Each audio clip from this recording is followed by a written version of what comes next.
అది తప్పు పట్టకూడదంటే ఎట్లా? అది మతోన్మాదమా? ఏం మాట్లాడుతున్నారు మీరు? బతుకమ్మ బతుకమ్మ బతుకమ్మ అని చెప్పి బతుకమ్మ పాటని మీరు వెటకారం చేసి ఓల్డ్ సిటీ నాయకుడు మాట్లాడితే దాన్ని డిఫెండ్ చేసుకోవటం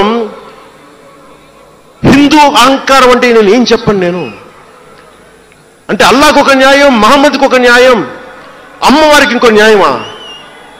అలా కుదరదు బాబు. ఈ ధర్మం అందరికీ సమాన అవకాశం ఇచ్చింది.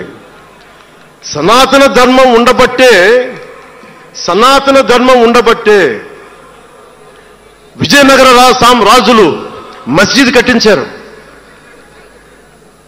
సనాతన ధర్మం కాబట్టే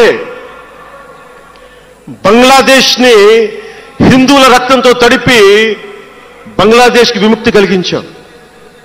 ఈ చరిత్ర తెలుసుకుంటే కదా. దేశ విభజన జరిగింది. మీరు ఎంతమందికి తెలుసు దేశ విభజన కష్టాలు? మీరు సినిమాలు నడుస్తారు. అక్కడ తాగిపోయారు మీరు. నేను అక్కడ తాగలా. నేను అమితాబ్కి ఫ్యాన్ని, నేను చిరంజీవి గారికి ఫ్యాన్ని, కానీ దేశానికి అంతకంటే పెద్ద ఫ్యాన్ నేను. అంటే మీరు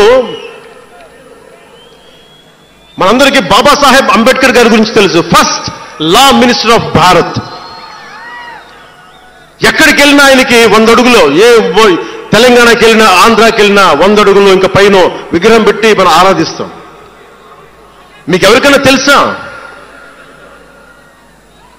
అంటే సనాతన ధర్మాన్ని తిడతా ఉంటారు.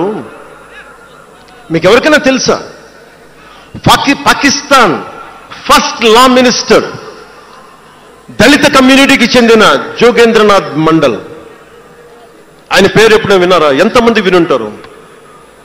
ఆయన ఏ పరిస్థితిలో చచ్చిపోయారో తెలుసా? ఆయన నేను భారతదేశాన్ని నమ్మను, పాకిస్తాన్ని నమ్ముతాను అంటే అంబేద్కర్ గారితో సహా చాలా మంది వద్దని చెప్పినా కానీ ఆయన పాకిస్తాన్కి వెళ్ళిపోయి దాన్ని బంగ్లాదేశ్లో చాలా హిందూ జిల్లాలు కలిపేసి, ఆయన దళిత కులాల నుంచి వచ్చిన వ్యక్తి. అందరూ ఆయన మాటలు నమ్మి ఆయన సమాజం హిందువులందరూ ఉండిపోతే దేశ విభజన తర్వాత జరిగిన గొడవల్లో దాదాపు ఆయన కుటుంబంలో బంధువులందరినీ ఊచకోతకోసి చంపేశారు.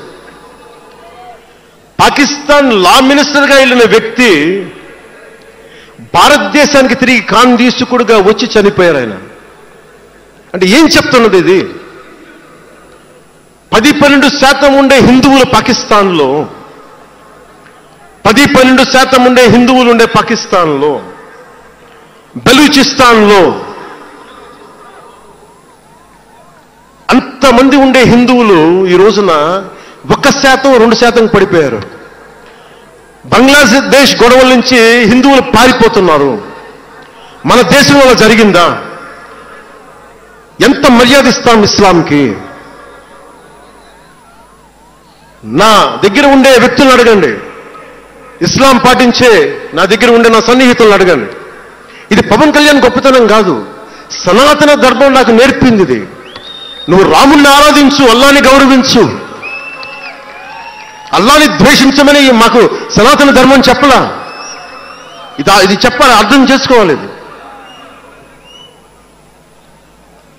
ఈ సూడో సెక్యులరిస్టులు, కుహానా సెక్యులర్ వాదులు, నేను ఒకసారి